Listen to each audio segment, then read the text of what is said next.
So how did you first get into politics and campaigning? Well, first off, I'd like to thank all of you, the three of you, and Cavs Connect for inviting me to Coral Gables Senior High. It's always a pleasure to be with tomorrow's leaders.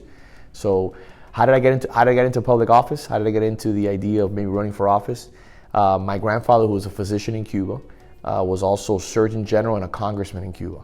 And from a very young age, when my grandparents immigrated to this country, escaping the grips of the Castro regime in Cuba, my grandfather came to this country, became a doctor, and he lived in Coral Gables. So I was very immersed at a very young age of the importance of involvement.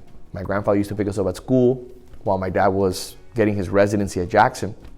And he used to talk to us about, if you don't get involved, someone else is going to make decisions on your behalf. And I started listening to him on a daily basis, really understanding the importance of engagement, the importance of being involved in your community. And he left an imprint in me that has stood with me every single day. So a lot of the decisions that I make to be involved in the community, to be transparent, to offer a platform for young people, business owners, residents to come and visit with me every Friday from 2 to 6 o'clock, my town hall meetings, my newsletters, everything that I do that no other elected official does are really based on the teachings of my grandfather from a very young age. Why do you think that you are the best candidate for the job?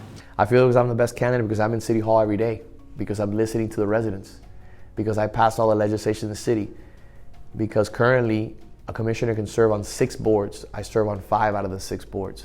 I serve on the TPO, the Transportation Planning Organization. I serve on the museum as ex-official member. I serve on the Y-Green Corridor, which is the PACE Corridor, which is the Energy Efficiency Sustainability Board. I serve on the Business Improvement District. And the last board that I serve on right now escapes my memory. But too many things to memorize. So the point is that out of the 6 boards that a commission serves on, I serve on 5, and I've been doing it for years. And it's something that I'm ready to serve. I'm ready to represent this community with dignity and respect. And I think this community is ready for a youthful voice, a voice of action, a voice of reason, a voice of respect. People want to be heard. People want to be listened to. And again, if you have to tell somebody no, or maybe we can't do that, there's a way of doing it. There's a way of meeting somebody halfway. And I think that that's why I'm the best person for the job. Just lastly, if you could share one message with voters or like the people of Coral Gables to gain their support, what would it be? It's simple. I've been serving over the last 8 years, and I've dedicated my life to serving. It's been a privilege to serve you.